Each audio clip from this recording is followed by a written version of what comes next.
बिस्मिल्लाहिर्रहमानिर्रहीम। अस्सलाम वालेकुम नाज़रीन कराम, मैं हूं मखदूम शहाबुद्दीन और आप देख रहे हैं मेरा फेसबुक और यूट्यूब चैनल। उम्मीद करता हूं आप सब लोग बखैर वाफ़ियत होंगे और जहां भी होंगे अपने अहले खाना समेत खुश भी होंगे और महफूज भी। नाज़रीन कराम, एक जानिब तो इस वक्त पूरी पाकिस्तानी सियासत का महवर और मरकज़ सिर्फ एक शख्स है जो कि इस वक्त अडयाला जेल में बैठा है। एक जानिब तो पाकिस्तान पीपल्स पार्टी ने कल के अहम तरीन ऐलान और हुकूमत साजी में नून लीग की मदद के बाद भी पाकिस्तान तहरीक इंसाफ से राब्ता किया है, कप्तान को खुफिया पैगाम भेजा है। तो अब से कुछ देर पहले मौलाना फजल रहमान ने तबले जंग बजा दिया है आले शरीफ और आले जरदारी के खिलाफ और इस हुकूमती इत्तेहाद के खिलाफ।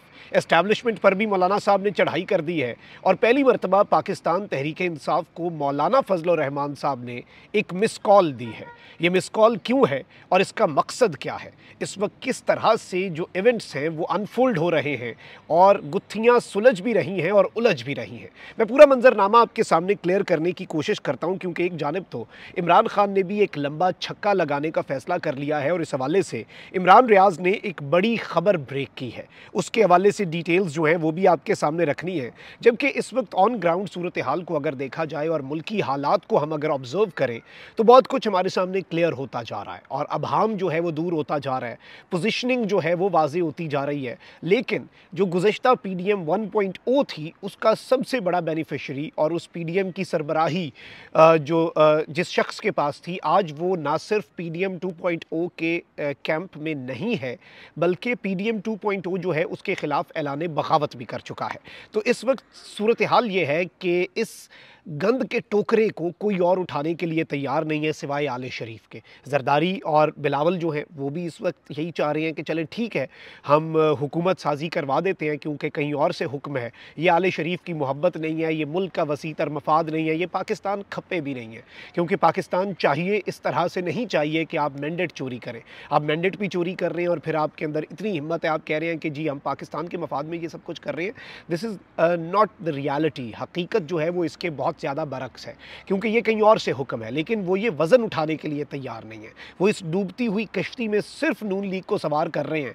लेकिन यहाँ पे सबसे पहले एक दिलचस्प चीज़ है, आज मैंने एक टीवी चैनल का एक क्लिप है वो मेरे सामने से गुजरा और आप ये तस्वीर अपनी स्क्रीन पे देख सकते हैं। तो मुबारक हो आप सबको, आपका और मेरा काजी जाग गया है। और उन्होंने पूछा क्या वफाकी हुकूमत बन गई है, वज़ीर आज़म कौन है? सुबहान अल्लाह, वाह माशाल्लाह। काजी साहब जो हैं उनके रिमार्क्स के ऊपर तो अखीर हो गई और एक सियासी जमात के इंट्रा पार्टी इंतखाबात के अंदर बाल की खाल की भी खाल उतारने वाले काजी साहब ने उसका 1%, और ये मैं बड़े वसूख से कह रहा हूँ, जितना उन्होंने बारीक बीनी से पाकिस्तान तहरीक इंसाफ के इंट्रा पार्टी इलेक्शंस का मुशाहिदा किया और उस पर सवालात उठाए, उसका सिर्फ 1%, 10% ज़्यादा है 50%, उसका 1% भी अगर पाकिस्तान के आम इंतखाबात जो है उनके ऊपर काजी साहब नजर करम फरमा दें अभी भी, तो हालात जो है वो बदल जाएं। लेकिन ऐसा नहीं करेंगे। एक और मैं आपके सामने चीज़ रख दूं अपने व्यूअर्स के लिए, आजकल पाकिस्तान में वैसे ही फाइनेंशियल क्राइसिस है, तो आपको मैं अमीर बनने का एक तरीका बताना चाहता हूँ। रातों रात आप सोएंगे, सुबह उठेंगे, आप लखपति होंगे। जो लखपति हैं वो करोड़पति बन सकते हैं, करोड़पति एक लम्हे में अरबपति बन सकते हैं। ये आप तस्वीर देखें, आपने क्या करना है, 50 रुपये का नोट लेना है और उसके आगे 2 सिफरें लगा देनी है, तो वो आपका 50,000 का जो नोट है वो इलेक्शन कमीशन के मुताबिक और फॉर्म 47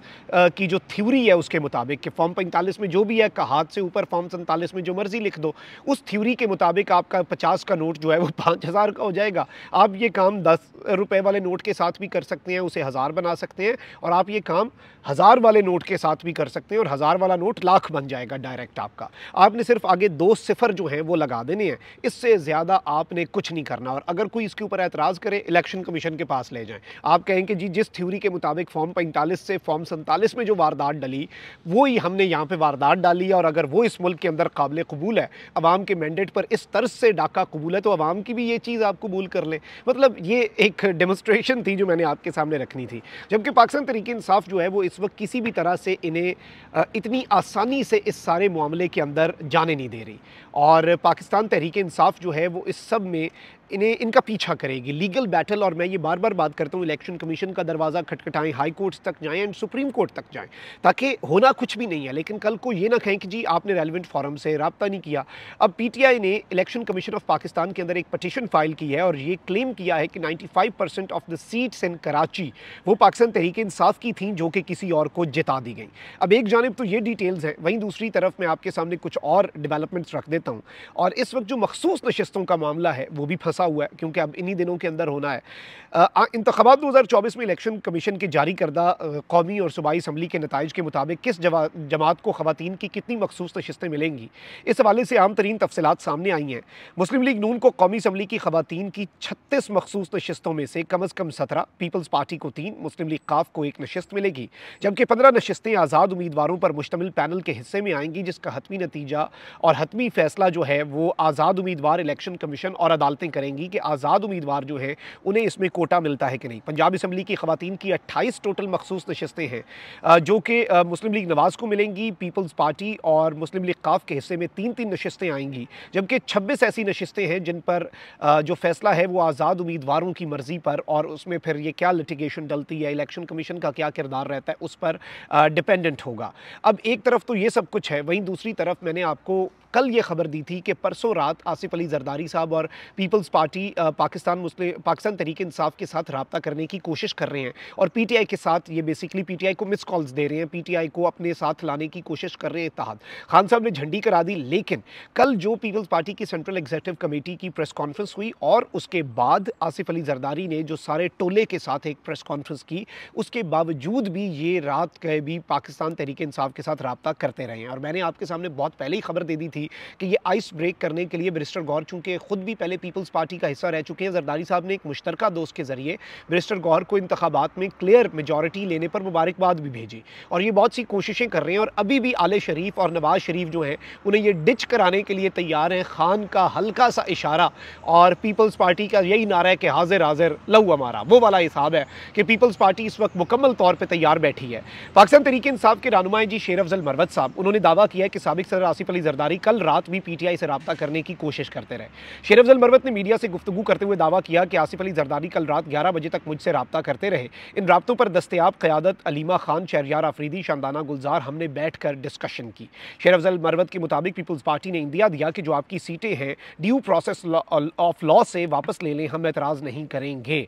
और पीपल्स पार्टी ये कह रही है कि हम इसमें आपके साथ होंगे जो आपकी सीटें अगर लॉ के मुताबिक वापस आती हैं, कानून के मुताबिक। उन्होंने दावा किया कि पीपल्स पार्टी ने इंदिया दिया कि हमारी तरजीह नून लीग के बजाय पीटीआई है। इसका जिक्र बिलावल भुट्टो भी कर चुके हैं कि जी पीटीआई वाले तो हमसे रब्ता ही नहीं कर रहे, उन्होंने तो कह दिया हमने बात ही नहीं करनी वरना हम कंसिडर करते, तो हमसे तो सिर्फ नून लीग ने रब्ता किया। ये क्लियर मैसेज होता है तुसी साडे को लाओ तो सही, साडे नाल गल ते करो या फिर हमारी ही बात का आप जवाब दें। शेर अफजल मरवत ने कहा कि बानी पीटीआई का दो टोक मौक़िफ़ है कि मैंडेट चुराने वालों के साथ मिलकर हुकूमत साजी नहीं कर सकते। ये पेशरफ्त कल बानी पीटीआई के नोटिस में भी लाऊंगा। उन्होंने कहा कि ज़रूरत पड़ी तो बानी पीटीआई एहतजाज की कॉल देंगे। 9 मई दोबारा हो या 10 बार हो, अवाम का हक हम उनको दिलाएंगे। This is a very strict kind of statement, लेकिन बड़ी अहम स्टेटमेंट दी है। इस सब के अंदर मैं आपको ये बता दूं कि जो ये इन्होंने बात की है ये बड़ी इंपॉर्टेंट है। और इस सब के साथ ही साथ मैं इसमें 2-3 और चीज़ें भी आपके सामने रख देता हूं। सबसे पहले तो वैलेंटाइंस डे के मौके पर मौलाना फजल रहमान साहब का इक़्तिदार के साथ रोमांस ख़त्म हुआ है और मौलाना फजल रहमान साहब ने वैलेंटाइंस डे पर ही नून लीग का जो साथ है वो छोड़ दिया है। ये बड़ी एक तकलीफ़ दे बात होगी नून लीग वालों के लिए, क्योंकि कल ये उस इजलास में नहीं थे जो इनकी प्रेस कॉन्फ्रेंस हुई सारे हुक्मरान टोले की, जो PDM 2.2 है, और उसके बाद मौलाना फजल रहमान साहब से शहबाज शरीफ साहब मिलने भी गए, लेकिन दाल नहीं गली और जमीयत उलमा इस्लाम के सरबराह मौलाना फजल रहमान ने बहुत बड़ी और तबाहकुन एक प्रेस कॉन्फ्रेंस की है। पाकिस्तान तहरीक इंसाफ के लिए पहली मरतबा जिसे कहते हैं नरम गोशा जो है वो मौलाना साहब ने इख्तियार किया है। आम इंतखाबात में मुबैना धांधली पर नताइज को मुस्तरद कर दिया है और मौलाना फजल रहमान ने अपोजिशन में बैठने का फैसला किया है।